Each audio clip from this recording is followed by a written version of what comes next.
बोले नारायण भगवान की जय। श्री परमात्मने नमः। गुरु ब्रह्मा गुरु विष्णु गुरुदेवो महेश्वर, गुरु साक्षात् परब्रह्म तस्मै श्री गुरुवे नमः।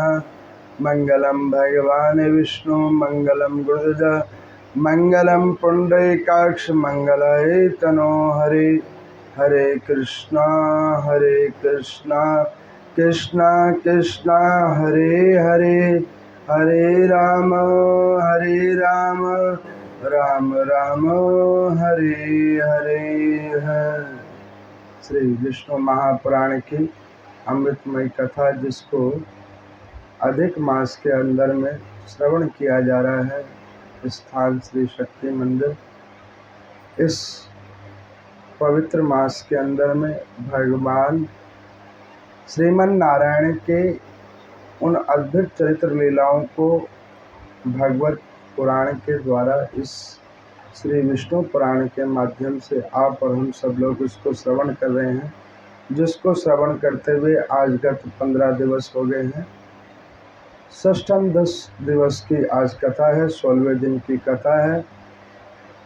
कल की कथा में आप लोगों ने श्रवण किया कि पराशर जी से मैत्रेय जी ने पूछा कि प्रभु, इस पृथ्वी लोक के ऊपर में भगवान श्री कृष्ण जी ने द्वापर युग में कृष्णा अवतार ही क्यों लिया? वो और भी कोई अवतार लेकर और कंस आदि अपने जो द्वारपाल हैं उनको मुक्त करके वो वैकुंठ के ही वास आदि कर्म करके पृथ्वी लोक पर अवतरित नहीं होते। तो इस पर सूजी भगवान कहते हैं कि भगवान ने कृष्णा अवतार इसलिए लिया कि पृथ्वी लोक के ऊपर में जीव आत्मा के अंदर में परमात्मा से प्रेम और आसक्ति किस प्रकार बढ़ सके, उस लीलाओं को करने के लिए और उस लीला में आनंद की प्राप्ति करने के लिए अपने उन सभी वैष्णव जनों के ऊपर कृपा करने के लिए प्रभु ने कृष्ण अवतार लिया। क्योंकि भगवान श्री कृष्ण का एक नाम आनंद कंद भी है, जो आनंद को प्रदान करें। इसीलिए परमात्मा ने श्री कृष्ण अवतार लिया। अब कल तक की कथा में आप लोगों ने श्रवण किया कि जो कंस नाम वाला दुरात्मा है, जिसने कभी नारायण भगवान का भजन नहीं किया, प्रभु से उसने प्रीति नहीं लगाई, संत मुनिजन वैष्णव जनों और गरीब जनों के ऊपर वो अत्याचार करता था। जब उसे पता लगा कि उसकी बहन का विवाह जिनके साथ हुआ है उसके अष्टम गर्भ से उसे मृत्यु प्रदान होगी, तो उसने आवेश में आकर अपनी बहन को कारावास में डाल दिया। ये कल तक की आप लोगों ने कथा में सुना, जिसमें उसने अपने पाप कर्म के माध्यम से प्रथम 6 गर्भों को नष्ट भी कर दिया था देवकी जी के। यहाँ पर नारद जी से इंद्रादिक देवता पूछते हैं कि हे नारद जी, भगवान की भी लीला बड़ी अपरंपार है। जब प्रभु परीक्षा लेने पे आते हैं तो परीक्षा लेने में कोई कसर नहीं छोड़ते हैं, और वो देखते हैं कि भक्त के अंदर में मेरी भक्ति की कितनी प्रकाष्ठा है और कितनी श्रद्धा है। वो उसकी समीक्षा करने के लिए हर प्रकार का परीक्षा लेते हैं प्रभु। अब आप ये देखो कि जो 3 जन्मों से भगवान का भक्त रहा हो, उसके बाद भी उसकी परीक्षा हो रही है। कारावास के अंदर में है, अपने से उत्पन्न उन संतानों की मृत्यु हो रही है सामने में। तो नारद जी को जब ये पूछा इंद्र ने, तो नारद जी ने हंसकर उत्तर दिया कि भगवान फिर हंसते हुए भी उसी भक्त को दर्शन देते हैं जो सारी परीक्षाओं में डट कर सामना करता है, जो भय से ऊपर हो जाता है, उसी के ऊपर हरि भगवान की कृपा होती है। अब यहाँ पर मैत्रेय जी ने पराशर जी को पूछा कि हे भगवान, इसके बाद क्या हुआ? उस अत्याचारी ने और क्या किया? तो उन्होंने कहा कि देखो भगवान, जब पाप का घड़ा अच्छे से भर गया तो इंद्रादिक देवताओं ने ब्रह्मा जी समेत नारायण भगवान की स्तुति की कि हे भगवान, अब आप उद्धार करें, अब आप उद्धार करें, पाप कर्म बहुत बढ़ गया है, अब आप उद्धार करें। तो भगवान श्रीमन नारायण जी ने क्या किया, सर्वप्रथम अपने जो उनके विशिष्ट गण हैं जिनका नाम शेषनाग है, उनको पहले नीचे भेजा। रामचरितमानस के अंदर में एक संत के मुख से मैंने एक प्रासंगिक रूप में सुना था कि वो कहते कि रामचंद्र जी ने जब लक्ष्मण जी को हर बार युद्ध में कहीं ना कहीं रोका, हर कार्य के लिए शिष्टाचार के नियम आचारों के अंदर बांधा, तो इस बार जब प्रभु ने अवतार लेना प्रारंभ किया तो वो शेषनाग जी कहने लगे कि प्रभु मैं नीचे नहीं जाऊंगा। तो भगवान हंसकर पूछने लगे कि आप नीचे क्यों नहीं जाएंगे। यहाँ पर सौनक आदि ऋषियों ने पूछा कि प्रभु शेषनाग के साथ ही क्यों चलते हैं। तो मैंने आप लोगों को कई बार कथा में सुनाया था ना कि भगवान बगैर अपने आसन के कहीं नहीं जाते, बगैर अपने गण के कहीं नहीं जाते, और भगवान बगैर अपने भक्तों के और कहीं नहीं जाते। ये उनका नियम और उनकी प्रकृति है कि बगैर वो अपने उन साधु वैष्णव जनों को छोड़कर अन्यत्र कहीं नहीं जाते। तो उन्होंने कहा कि भैया हम तो नीचे जाएंगे, लेकिन तुम्हारी क्या इच्छा है। तो उन्होंने कहा कि प्रभु अब मैं छोटा बन के नहीं जाऊंगा, क्योंकि छोटा बनना बड़ी समस्या की बात है। अब आप हर जगह मुझे रोक देते थे, इस बार मैं नहीं रुकूंगा, इस बार मैं बड़ा बन के जाऊंगा। आप हिसाब करो ना करो, मैं पहले हिसाब कर दूंगा। इतने ये झमेले करने वाला काम मुझसे नहीं होगा। अब उन्होंने भगवान को नाना प्रकार से निवेदन किया। भगवान ने कहा तथास्तु, बड़ा ही बन जाओ। अब आप देखो कि ऐसा कौन सा भगवान होगा कि वो खुद कह दे कि मैं छोटा हूँ, तू ही बड़ा बन जा। ये नारायण भगवान है। भक्त के आगे वो किसी भी रूप को ले लेते हैं। कोई कैसे कह दे तो वो उसी तरह मान जाते हैं। अभी आप उनकी पवित्र कथाओं को सुनोगे तो आपको लगेगा कि वाकई कितने सरल हैं भगवान, और हमारे अंदर सरलता नहीं आती। हमारे अंदर में एक व्यक्ति के थोड़ी बहुत कुछ बात कह देने पे कारगिल युद्ध करने की तैयारी हो जाती है, या तो तू या मैं। ये नहीं सोचते कि इस शरीर के अंदर में जो सतो गुण हमें प्राप्त हुए हैं हमारे पुण्य कर्मों का, उन सतो गुणों को कैसे बचाया जाए और तमो गुणों से कैसे हम अपने आप को विमुक्त करें, उसकी ओर हम नहीं सोचते। अब यहाँ पर मैं भगवान की आज्ञा से शेषनाग जी नीचे आए। अब शेषनाग जी पहले टर्म कंडीशन में लिखा के आए थे कि प्रभु अगर जो मुझे कंस ने छुआ तो मैं आपका अवतार हो चाहे ना हो, पहले मैं कंस का ही हिसाब कर दूंगा। तो आप सोच विचार के मेरा अवतार करवाइएगा। भगवान शेष नीचे उतरे, देवकी जी के गर्भ में उतरे। जब वो गर्भ में उतरे तो भगवान जानते हैं कि इस बार ये बड़े बन के आए हैं, छोटे बन के नहीं आए हैं। और इन्होंने पहले ही बोल दिया है कि जहाँ अनुचित कार्य होगा उत्तर हाल मिलेगा।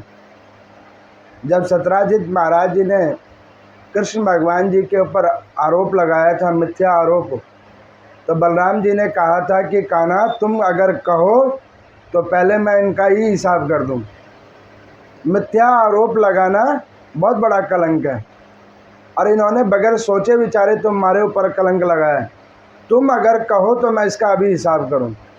भगवान ने कहा कि नहीं नहीं, ऐसे तो समाज में दुर्व्यवहार पहुंच जाएगा कि किसी के ऊपर कोई आरोप लगा है और वो व्यक्ति आरोप सिद्ध करने के बजाय आरोपी को ही जान से मार दे रहा है। तो जाके उन्होंने छोड़ा, नहीं तो वो सत्राजित जी को भी खुद ही मार देते। अब इधर जब भगवान के कृपा से वो शेष जी नीचे उतरे, तो शेष भगवान ने पहले ही कहा था कि अगर मेरी मुलाकात कंस से हो गई तो आप आओ चाहे ना आओ, कंस का हिसाब मैं पहले कर दूंगा। भगवान ने कहा ऐसी नौबत नहीं आएगी। तो यहाँ पर मैं भगवान ने क्या किया, वसुदेव जी की एक और पत्नी है जिनका नाम रोहिणी जी है, जो नंद जी के यहाँ पे रह रही हैं। नंद उनके परम स्नेही मित्र हैं, जो बंधु से भी ऊपर हैं। उनके यहाँ पर मैं उनकी संरक्षण में वहाँ पर वो निवास करती हैं। वो अभी गर्भवती नहीं है, लेकिन भगवान ने योग माया जी को कहा कि आप ऐसा करें, देवकी जी के गर्भ का संकर्षण करके रोहिणी जी के गर्भ में दे दें। अब आप देखो कि सैरोगेसी मदर की प्रथा हमारे यहाँ पहले भी थी। ये नियम आज का शुरू नहीं है, द्वापर युग से शुरू है। उस समय में अब आप सोचो कि भगवान की कैसी लीला रही होगी कि ना डॉक्टर ना पेशेंट, एक पेशेंट किसी देश में है, एक पेशेंट किसी जगह पे है, ना कोई चिकित्सक है और ना कोई बीच में है। भगवान ने अपनी योग माया को बोला और उन्होंने वहाँ से संकर्षण किया और रोहिणी जी के गर्भ में स्थापित कर दिया। अब आप ये सोचो कि कितना पवित्र समय रहा होगा उस समय का, कि किसी ने प्रश्न भी नहीं किया कि भाई ऐसे संकर्षण कैसे हो गया, क्योंकि उस समय में सत्य की महानता थी। आज के समाज में असत्य की महानता है, जो हर जगह पे केवल और केवल दोष को ही उत्पन्न करता है, हर चीज में दोष को उत्पन्न करता है। अब भगवान ने योग माया जी को कहा और योग माया जी ने संकर्षण कर दिया। अब यहाँ पर मैं पता लगा कंस को कि भैया देवकी का 7वां जो गर्भ है वो नष्ट हो गया। लेकिन उधर रोहिणी जी के जब गर्भ में आया तो रोहिणी बड़ी रोई। उन्होंने कहा कि मेरा पति इधर नहीं है और अभी तक कल तक तो कोई गर्भ में मेरे कुछ था नहीं, ये एकदम से क्या हो गया, वो भी 7-8 महीने का बच्चा। अब इस बात को जब सोचा तो बड़ी रोई। तो नंद जी बड़े धर्मनिष्ठ हैं, उन्होंने परिहास नहीं किया। देखो हमारे समाज में क्या होता है कि किसी की बस गलती पता लगनी चाहिए, आनंद लेने वाले बहुत सारे लोग होते हैं, आनंद का मौका मिलना चाहिए। अच्छा आपको मैं बता रहा हूँ, ये अभी कथा हो रही है, इस कथा का एक अपना आनंद है। लेकिन यहाँ पे अभी 5 मिनट के बाद अगर कोई चुगली शुरू हो जाए, उसे परम आनंद कहते हैं।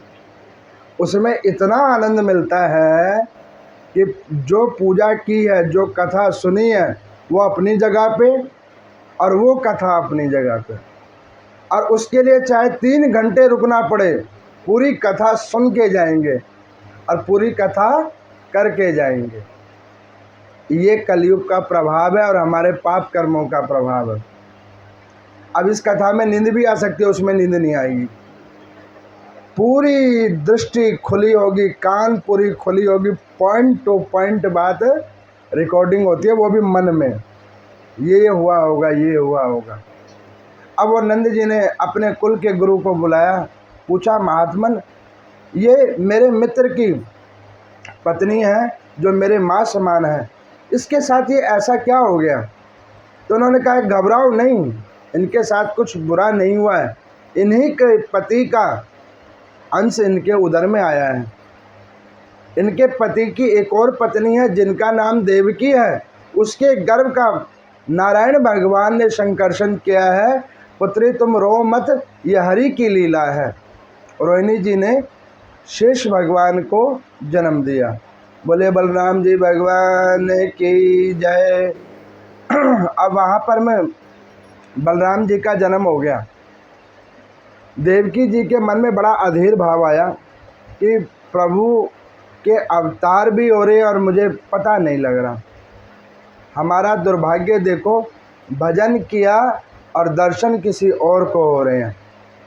अब इसको अगर एक साधारण भक्त हो तो वो क्या करेगा, वो भगवान की पूजा करना छोड़ देगा कि पूजा तो मैं करता हूँ और दर्शन पड़ोसी को हो रहे हैं, वो पूजा करना छोड़ देगा।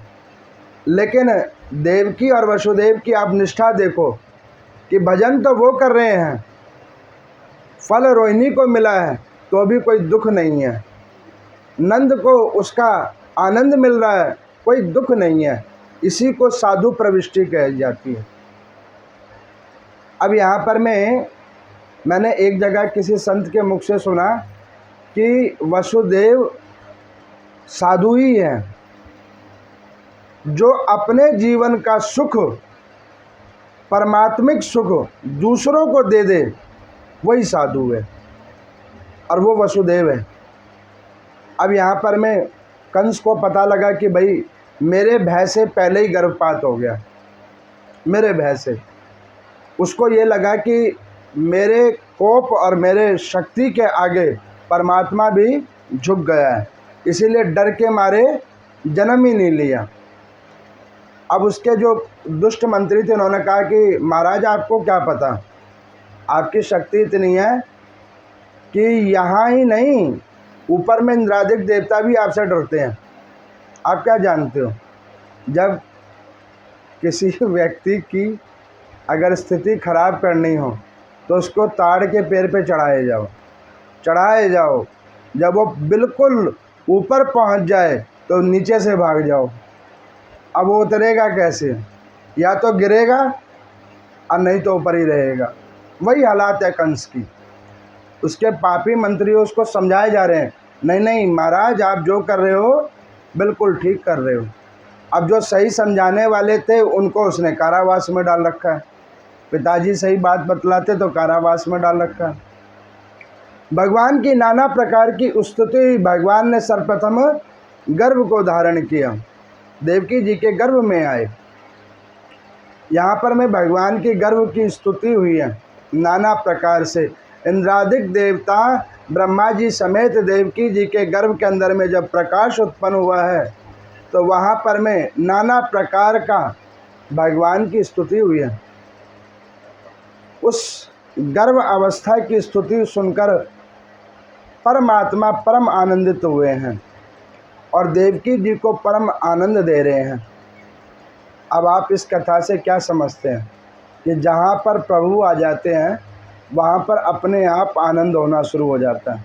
अब आप ये देखना, जिस घर में अगर सुख शांति है तो ये विश्वास करके मानना कि यहाँ पे कहीं ना कहीं हरि का वास है, गुरुजनों का आशीर्वाद है, इसीलिए वहाँ पे सुख शांति है। नहीं तो जो हम कर्म करके आए हैं उस अनुसार सुख तो छोड़ो, दुख के भी अभिप्रार्थी नहीं है हम लोग। अब इस प्रकार से जो पहरेदार थे वो गए कंस को कहने के लिए कि महात्मन पता नहीं इस बार आपकी बहन ने कौन सा गर्भ को धारण किया है जो पूरे कारावास में प्रकाश ही प्रकाश हो रहा है। तो कंस ने मदिरा पी रखा, तो कंस ने क्या बोला कि वो प्रकाश भी कुछ ही टाइम में अपने आप घट जाएगा। इससे पहले देखा ना, वो प्रकाश अपने आप छट गया, अब अपने आप फिर ये प्रकाश हट जाएगा। जब व्यक्ति किसी पाप से ग्रसित हो जाता है तो उसको सही शिक्षा भी अनैतिक लगती है।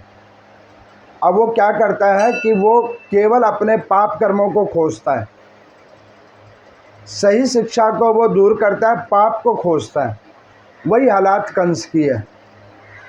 समय आया, भादों का महीना आया, कृष्ण पक्ष की तिथि आई, अष्टमी तिथि, रोहिणी नक्षत्र, रात को 12 बजे में भगवान श्रीमन नारायण का कृष्ण अवतार हुआ। अब भगवान यहाँ पर जब कृष्ण अवतार लेके आए हैं तो सबसे पहले वो परम आनंद किसको दिया उन्होंने देवकी और वसुदेव को ही दिया,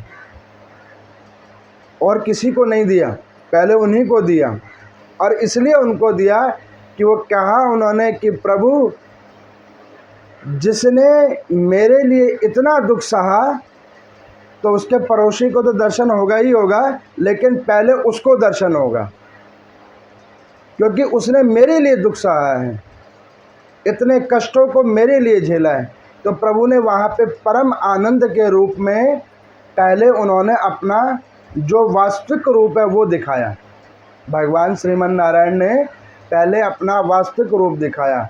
ये कथा एक बात को और दर्शाती है, जब हम भगवान का भजन करते हैं, पूजन करते हैं, पाठ करते हैं, गुरु की दी हुई माला को करते हैं, तो पहले भगवान का वास्तविक तत्व हमें पता लगता है कि परमात्मा क्या है। और उसके बाद जब वास्तविक दर्शन हो जाते हैं, उसके बाद परमात्मा का प्रेम स्वरूप हमें दिखना शुरू होता है, किसी को किसी रूप में, किसी को किसी रूप में। जिस भाव से वो भगवान की पूजा करता है, वो भाव स्वरूप रूपेण उसको परमात्मा दिखते हैं। तो जब देवकी जी को नारायण भगवान ने देखा, तो नारायण भगवान की क्या स्थिति है? वो जहाँ जाते हैं शंख चक्र गदा पद्म और वनमाला पहन के जाते हैं। चतुर्भुजी नारायण भगवान है, विराट रूप है। अब जब भगवान वहाँ पे अवतरित हुए, तो यहाँ पर मैत्रेय जी ने कहा कि भगवान जब ऐसे प्रकट हो गए तो फिर वो बालक किधर दिखा? उन्होंने कहा अभी बालक दिखेगा, अभी रुको, बालक भी दिखेगा। तो यहाँ पर मैं पराशर जी कहते हैं कि देवकी जी ने भगवान श्रीमन नारायण की स्तुति की है। अब आप देखो कि यहाँ पर में कौन ऐसी माँ होगी जो बच्चे को जन्म दे और बच्चे की स्तुति करने लगे? ये देवकी है। वो जानती है कि ये बच्चा नहीं है, ये परमात्मा है, जिसने मेरे ऊपर कृपा किया है, मेरे ऊपर कृपा किया है, इसीलिए मेरे यहाँ पर अवतरित हुए हैं। अब यहाँ पर में उन्होंने कहा कि प्रभु आप आए, धन भाग।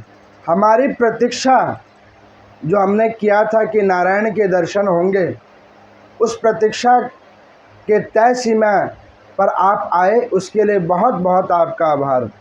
लेकिन प्रभु अब आप एक बात बताएं कि आपने कहा था कि हम आपके यहाँ पे जन्म लेंगे, ये तो आपका अवतार हो गया, क्योंकि शंख चक्र गदा पद्म और वनमाला लेकर कौन बच्चा आता है? ये मुकुट वुकुट लगा के कौन आता है? ये तो बाद में दिया जाता है ना, छठी होने के बाद, जब 6 दिन के हो जाते तब कपड़े पहनाए जाते हैं। या जिनके घरों में शुद्धिकरण का विधान है 11वें या 12वें दिन, उसके बाद कपड़े पहनाए जाते हैं, वो भी नानकों के कपड़े आते हैं। तो यहाँ तो आप पहले ही सारा कुछ ड्रेसअप होके आए हो। ये ऐसे जो ड्रेसअप होके आए हो, तो ऐसे किसी को क्या पता लगेगा कि भाई देवकी के बच्चा पैदा हुआ है? वो ये कहेगा कि देवती के यहाँ भगवान ने अवतार लिया है, अब आप बताओ करना क्या है? तो भगवान ने कहा कि बताओ अब हम क्या करें, आप बताओ हम क्या करें। ये आनंद की कथा है, इसमें भाव की प्रधानता है।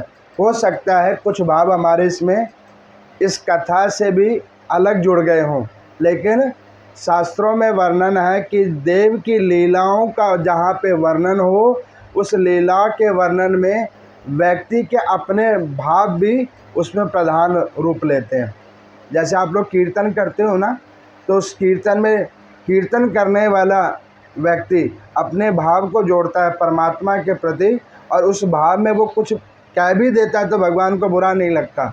उसी प्रकार से ये कथा है, प्रेम की कथा है, और इस प्रेम की कथा में अगर भाव में कुछ जुड़ भी जाए तो पुराण पुरुषोत्तम क्षमा कर दिया करते हैं। तो यहाँ पर उन्होंने कहा कि प्रभु आपने जन्म ले लिया, लेकिन ये ऐसा बच्चा किसने देखा होगा? तो भगवान ने कहा कि आप बताओ हम कैसे बने? तो उन्होंने कहा कि ये 4 हाथ हटाओ। भगवान ने कहा 4 हाथ हटाएं, तो ये शंख चक्र गदा पद्म इधर किधर रखेंगे? उन्होंने कहा जिधर भी रखो, लेकिन इधर तो अभी हटाओ। अब भगवान ने कहा ठीक है, 2 हाथ कर लिए, बाकी अपना उन्होंने भेज दिया। उन्होंने कहा कि प्रभु अब ये जो अस्त्र शस्त्र आपने उतारे हैं, इसको भी यहाँ से हटाओ, क्योंकि अगर इसको कंस अभी देख लेगा तो उसे समस्या हो जाएगी, फिर तो युद्ध यहीं शुरू हो जाएगी और बाकी की लीला किधर होगी। तो भगवान ने कहा अच्छा ठीक है, इसको भी हटा देते हैं।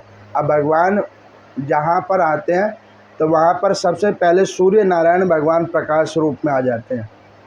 एक जगह पर लिखा है कि नारायण भगवान के दाहिने आँख में सूर्य नारायण है और बाएं आँख में चंद्रदेव का वास है। अब उनके मुख ही पे इतना तेज है कि कोई उनके मुख को देखे तो देखे कैसे। अब यहाँ पर मैं जब देवकी जी ने देखा तो उन्होंने कहा कि प्रभु थोड़ा तेज कम करो। अब कोई आपकी शक्ल ही नहीं देख पाएगा तो आप में ममता और प्रीति कैसे जोड़ेगा, थोड़ा मुख का तेज कम करो। भगवान ने कहा कि आप बताओ कि ये सूर्य चंद्र को किधर भेज दें। उन्होंने कहा कि इनको पृथ्वी से थोड़ा दूर करके रखो, आपका मुंह दिखना चाहिए। अब भगवान का जो नारायण भगवान का रूप है वो कौन सा है, नीलांबर, थोड़ा सा नीला रंग। अब वो नीलांबर उनका रूप है। उन्होंने कहा कि ये भाई मेरा रूप तो यही है, अब मैं ये फेशियल कहाँ जाऊँ कराने अभी जल्दी जल्दी। तो उन्होंने कहा कि रूप चाहे जो है इसमें थोड़ा घटा दो या कुछ बढ़ा दो। तो उन्होंने कहा कि बढ़ा दूंगा तो अजीब लगेगा, थोड़ा घटा ही दो। तो प्रभु का रंग कौन सा हो गया, श्याम, श्याम रंग हो गया। देखो पृथ्वी पे दो ही रंग होते हैं, एक श्वेत और एक श्याम। अगर श्वेत रंग होने के बावजूद अगर अंतरात्मा श्वेत नहीं है तो वो काले से भी गया गुजरा है। और अगर श्याम रंग होने के बाद आपके जीवन में ज्ञान और विवेक है तो वो श्वेत से कई गुना ज़्यादा उत्तम है। आप देखो नारायण भगवान की जहाँ भी आप कोई विग्रह देखोगे कोई आपको चमकती हुई नहीं मिलेगी, श्याम रंग है। चाहे राम जी को देखो, वामन जी की देखो, नरसिंह जी का अवतार देखो, आप जितने भी नारायण भगवान के मंदिर में जाओगे तो आपको वास्तविक अगर उनका रूप है, अब देखो मूर्तियां तो लोग अपने अनुसार कोई किसी डिज़ाइन की बनवाता है, कोई किसी डिज़ाइन की बनवाता है, लेकिन अगर वास्तविक उनका रूप है तो वो श्याम ही है। आप जाके देखो वृंदावन में बांके बिहारी श्याम ही में मिलेंगे आपको, जो उनका वास्तविक रूप है। अब त्रिवेंद्रम में जाओ, श्रीमन नारायण भगवान का वास्तविक रूप देखो तो वो भी श्याम ही है। अब यहाँ पर माता ने कहा कि प्रभु थोड़ा कलर चेंज करो, तो भगवान ने अपना कलर चेंज कर लिया, कलर कर दिया श्याम। अब भगवान की हाइट है 10-12 फुट की और देवकी की हाइट है 5 फुट की। अब उन्होंने कहा कि प्रभु एक चीज़ बताओ कि जिसकी माँ है थोड़ी गिट्टी, अब बेटा इतना बड़ा कैसे हो गया, लोग क्या कहेंगे। तो उन्होंने कहा कि देखो तुम्हारे चक्कर में मैंने कलर चेंज कर लिया, इतना अच्छा हमारा रंग था, तुम्हारे कहने के पीछे कलर चेंज कर लिया, अब तुम चाहते क्या हो। उन्होंने कहा कि आप अपनी हाइट छोटी करो और मेरी गोद में आ जाओ। भगवान ने कहा देखो मेरे को उठाना आसान बात नहीं है। लक्ष्मण जी मूर्छित हो गए थे मेघनाथ के बाण से। मेघनाथ ने क्या कहा कि उठा लो इसको और ले चलो राज्य भवन में। सब लोगों ने उठाया, नहीं उठे। अंत में मेघनाथ खुद उठाने के लिए गया, उनसे जब नहीं उठा तो हनुमान जी पीछे से आए और उन्होंने एक लात मारा मेघनाथ को। मेघनाथ गिरा, तो जब वो गिरा तो उठा तो हनुमान जी ने कहा अरे मूर्ख, किसको उठाने चला है तू, जिसने पृथ्वी को अपने सर पे उठा रखा है उसको तू उठाने जा रहा है। अरे ये परमात्मा है, ये तो लीला करने आए हैं तो तुझे इंसान दिख रहे हैं, वास्तविक में तो ये नारायण है। और सच्चाई यही है कि वास्तविक में तो वो परमात्मा है, ये तो भक्त के वश में आकर रूप और आकार वो ले लिया करते हैं। माता ने कहा कि अच्छा कोई बात नहीं, आप छोटे बन जाओ। भगवान छोटे बन गए। जब भगवान छोटे बन गए तो कपड़े तो उनके वैसे ही हैं। अब उन्होंने कहा कि प्रभु ये कपड़े उतारो। भगवान ने कहा कि देखो और तो सब कुछ ठीक था, कपड़े उतरवा रहे ये ठीक नहीं है, कपड़े नहीं उतारेंगे। तब वसुदेव जी ने कहा कि प्रभु हमारे यहाँ पे एक नियम है कि कपड़े जो है ना माता पिता देते हैं पहले शुरुआती, उसके बाद जो दूसरे नवीन कपड़े होते हैं वो नानके वाले देते हैं, तो नानके वाले इधर ठीक नहीं है, तो मेरे कपड़े जो हैं वो आप ग्रहण करो, ये कपड़े उतार दो, नहीं तो लोग क्या कहेंगे कि ये जो कमर बंद आपने जो बांध रखी है और नाना प्रकार के ये रत्नों की माला पहन रखी है, जन्म तो कारावास में हुआ है और इतने आभूषण कैसे पहन रखे हैं, कान छिदा रखे हैं आपने, नाक छिदा रखा है, पाँव में पायल पहन रखी है, और ये सब कोई देखेगा तो कोई क्या कहेगा। अब कोई सोच रहा होगा कि भगवान पाँव में पायल कहाँ पहन रखे हैं, तो आप जाके देखो, बांके बिहारी के दर्शन करो तो भगवान ने पाँव में पायल भी पहन रखी है। ये उनकी आनंद की लीला है। अब कोई इसको कुछ किसी भी प्रकार से समझे, वो समझने वाले की वो है, लेकिन प्रभु का ये एक आनंद है, श्रृंगार का आनंद है। अब भगवान ने कहा कि ठीक है, चलो अब जो कह रहे वो कर लेते हैं। तो वसुदेव जी ने अपना अंगोछा उतारा और कहा कि प्रभु ये आप धारण करो। अब वसुदेव जी का अंगोछा को उन्होंने लिया, बालक का रूप लिया, लेकिन अभी भी भगवान आदमी की तरह बात कर रहे हैं। अब आदमी की तरह की बातों को सुनकर देवकी जी ने कहा कि प्रभु ये क्या कर रहे हो आप। बच्चा जब पैदा होता है तो वो रोता है, और आप तो आदमी की तरह बात कर रहे हो। लोग आपको देखकर करना कैसे करेंगे, वो तो आपको देखकर भाग जाएंगे। तो ये ऊपर में नारद जी कह रहे हैं कि माता ये चुप नहीं हो सकते, और किसी की हिम्मत नहीं कि कोई ने रुला दे। तो यहाँ पर देवकी कहती हैं कि माँ बनाया है तो रोना भी पड़ेगा, मेरे अनुसार आपको बनना पड़ेगा। यहाँ पर सूर्य जी कहते हैं कि क्या तुमने ऐसा देवता देखा होगा जो भक्त के वश में आकर बच्चा बन जाए और उसके बाद वो रोना भी शुरू कर दे।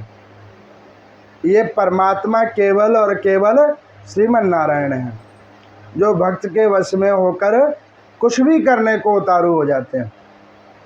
ऐसे परम आनंद भगवान, उन्होंने रुदन करना शुरू किया। अब जब रुदन करना शुरू किया तो यहाँ पर मैं देवकी जी के जितने भी हाथ में वो बांध रखी थी चैन चून, कारावास में थे, वसुदेव जी के हाथ में भी डाल रखे थे। जैसे ही प्रभु आए सब कुछ खुल गया, गेट खुल गया। अब भगवान ने कहा कि देखो, अगर तुम्हारा हो गया हो तो तुम यहाँ से ले चलो, क्योंकि तुम्हारी ही तरह एक और उधर इंतज़ार में बैठा हुआ है, तुम्हारी तरह एक और उधर इंतज़ार में बैठा हुआ है, कृपा तो मुझे उसके ऊपर भी करनी है। तो देवकी कहने लगी कि प्रभु फिर कब मिलोगे। उन्होंने कहा कि घबराओ मत, पहले इसी का काम होगा कंस का, उसके बाद तुमको मिलेंगे, लेकिन अब मुझे उधर जा लेने दो। देव योग से आकाशवाणी हुई, हे वसुदेव, जिस बालक का तुम साधारण बालक समझ रहे हो, ये साधारण बालक नहीं, श्रीमन नारायण भगवान हैं, इनको इनके यथास्थान दे आओ। इसका मतलब क्या है, मैं देखता हूँ कई जगह पे कुछ लोग लड्डू गोपाल जी को टोकरी में लेकर जहाँ जहाँ जाते वहाँ साथ लेके जाते हैं ना। कई लोग मैं देखता हूँ कोई नाम जप की माला भी लेके जाते हैं। मैं चाहता तो ये कल ही जन्म करवाता, लेकिन कल मेरे पास समय नहीं था। आज समय है तो कथा मैं आपको आराम से समझा दे रहा हूँ। अब मैं उन लोगों को कहना चाहता हूँ कि जो टोकरी में लड्डू गोपाल जी को आप लेके जा रहे हो, जहाँ जहाँ लेके जा रहे हो, और ये प्रायः काम कौन करती है, महिला, कोई पुरुष नहीं करता मिलेगा आपको। ये आड़े टेढ़े काम वही लोग करते हैं। अब आप एक चीज़ सुनो, हर जगह तो आपके लिए अनुकूल हो सकती है, लेकिन हर जगह परमात्मा के लिए अनुकूल नहीं होती। कहीं पे शुद्धता, अशुद्धता, पवित्रता, अपवित्रता। एक जगह मैं जा रहा था कहीं पे, तो मैंने मेट्रो के अंदर में एक गुड़िया को देखा, वो गोपाल जी को साथ लेके जा रही थी। मैंने देखा, मुझे उसके भाव की प्रति बड़ी आस्था जागृत हुई, और मुझे लगा कि चलो इस बच्चे में परमात्मा के प्रति श्रद्धा तो जागृत हुई। लेकिन उसके बाद एक मेरा मन में ये आया कि इस बच्ची को ये नहीं पता कि ये लेके तो ऐसे जा रही है, उस मेट्रो के अंदर में कोई स्मोकिंग करके अभी आया होगा, पता नहीं किसी ने ड्रिंक भी की होगी, पता नहीं कोई वहाँ पे किस अवस्था में है, कोई किस अवस्था में है, कोई खा ही रहा होता है, झूठे हाथ है। लेकिन अब भीड़ भाड़ में क्या कोई व्यक्ति उसमें से बच सकता है? नहीं बच सकता। वहाँ पे वो गोपाल जी को भी हाथ लगेंगे। अब उससे क्या होगा कि देव का वास शुद्ध और पवित्रता पे होती है। ये बात अलग है कि परमात्मा सबके हृदय में वास करते हैं, लेकिन विग्रह स्वरूप जब आप उनकी पूजा करो तो शुद्धता और पवित्रता होनी परम आवश्यक है। ये कोई खिलौना नहीं है जो आप लेके हाल घूम रहे हो। आपकी मैं देखता हूँ कई लोग वृंदावन में लेके जाते हैं ठाकुर जी के दर्शन कराने। एक श्रद्धालु ने मुझे बोला कि पंडित जी मैं अपने ठाकुर जी को लेके गई वृंदावन में, वहाँ पे गोसाई जी ने आगे मुझे नहीं ले जाने दिया। मुझे बड़ा गुस्सा आया। मैं क्या तुम किनको ले गए थे और किनके पास ले गए थे? अपनी फ़ोटो क्या दूसरे की फ़ोटो के साथ कंपेयर कर रहे थे या अपनी की फ़ोटो को अपने ही साथ कंपेयर कर रहे थे? अरे भाई वो परमात्मा तो ऑलरेडी वहाँ पे है, वहाँ उनके दर्शन करने के लिए जाओ। अपने गोपाल जी को क्या दर्शन कराने लगे हो? वो भी सोच रहे होंगे कि मेरी फ़ोटो मुझे ही दिखा रहे हैं। ऐसे करने का क्या फ़ायदा? और वहाँ जाकर आप फिर भी गोसाई जी के ऊपर गुस्सा कर रहे हो। अरे भाई उन पर क्यों गुस्सा कर रहे हो? वो भी सोच रहे होंगे कि कितनी भोली भाली है कि इसको समझ ही नहीं आ रहा कि वही परमात्मा तेरे हाथ में भी है, तो किधर जा रही है? अब यहाँ पर मैं आकाशवाणी को सुनकर वसुदेव जी ने एक टोकरी को लिया और उसमें कुछ वस्त्रों को रखा और उसके ऊपर में गोपाल जी को लेके रख लिया, नारायण भगवान को लेके रख लिया। देवकी बड़ी रोई। तो जब रोने लगी तो नारायण भगवान ने कहा कि रोना नहीं, आज से तुम अब हंसना शुरू करो। जब परमात्मा की कृपा हो जाती है, गुरुदेव भगवान की कृपा हो जाती है, तब आदमी जीवन में प्रसन्न ही रहता है, दुखी फिर नहीं होता। ये प्रभु की अनुभूति है, गुरु कृपा की अनुभूति होती है, फिर वो प्रसन्न ही रहता है। अब यहाँ पर मैं भगवान को लेके जाया गया, भगवान को लेके जा रहे हैं और जब लेके जा रहे हैं तो ऊपर बारिश हो रही है, खूब बारिश हो रही है। भगवान देख रहे हैं इंद्र जी को कि ये क्या कर रहे हो?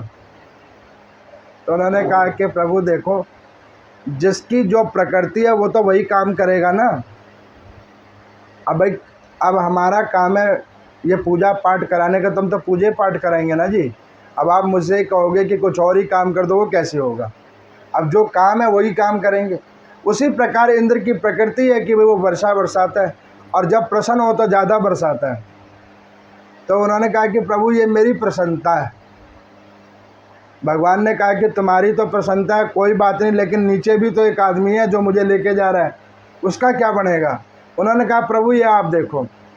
भगवान ने शेष नाग जी को कहा कि आओ और हमारी छतरी का काम करो। अब शेष नाग जी आ गए, छतरी का काम कर रहे हैं। प्रभु को लेकर इधर वसुदेव जी निकले हैं और इधर सब लोग सो गए हैं, गहरी नींद में सोए हुए हैं, कोई भी नहीं जगा हुआ है, सारे सोए हुए हैं। जगा कौन है? केवल भक्त। ये कथा उसी को जगा के रख सकती है जो भक्त होगा, नहीं तो बाकी तो सो ही जाएंगे। अब यहाँ पर मैं वहाँ प्रभु को वो लेके गए और धीरे धीरे जा रहे हैं। जमुना जी आ गई। आप जाओगे तो देखोगे जमुना जी आज भी विद्यमान है। अब वो मथुरा से जाना है नंदगांव, अब जाएं कैसे?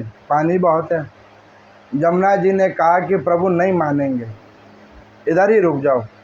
उन्होंने कहा कि नहीं, उधर भी एक व्यक्ति इंतज़ार कर रहा है, दर्शन जाने मुझे उधर भी जाना है।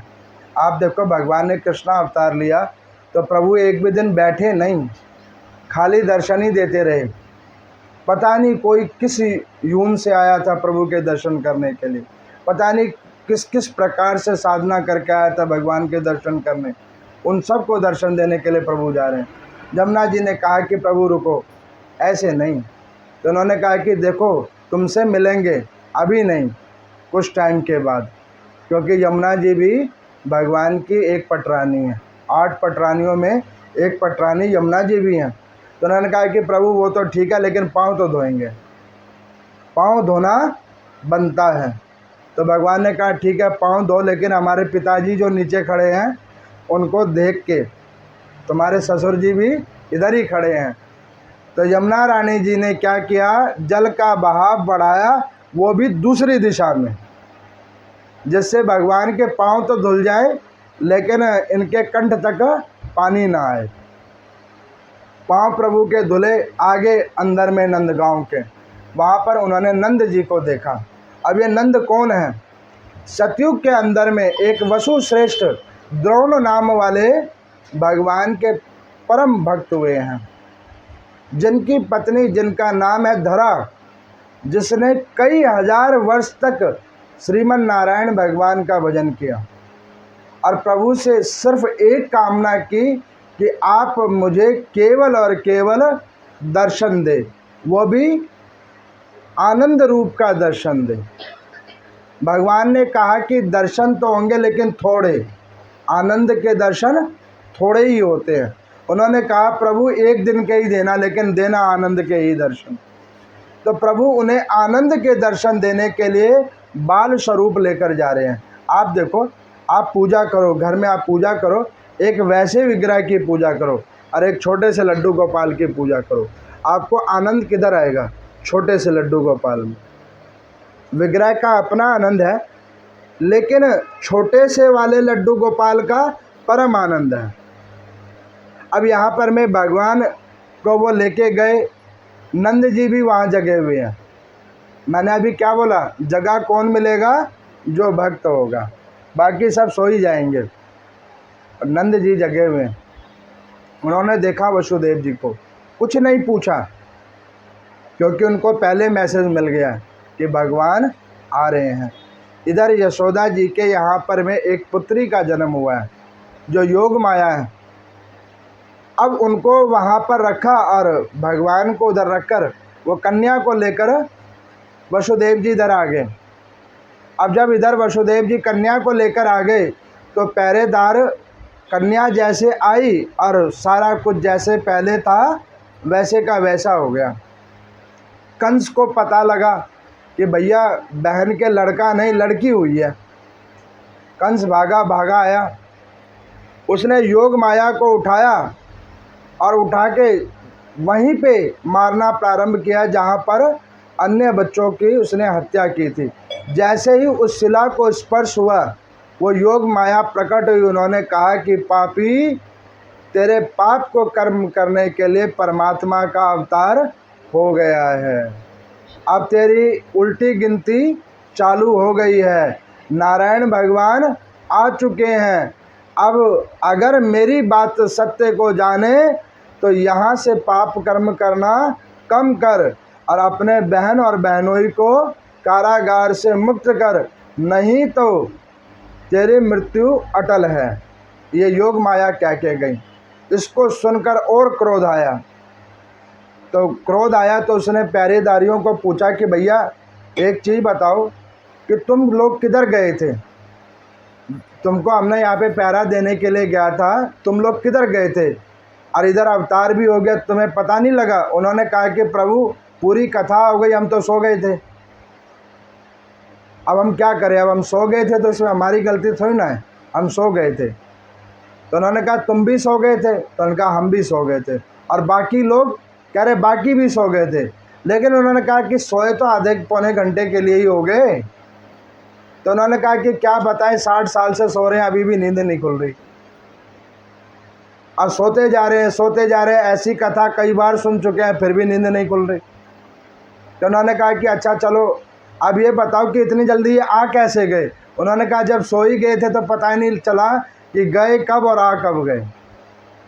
अब कृष्ण जी की जब जन्म की उत्पत्ति पता लग गया भगवान के द्वारा, उस योग माया के आकाशवाणी के द्वारा, तो कंस ने बहन बहनों को छोड़ा, अब उनको ढूंढना प्रारंभ किया।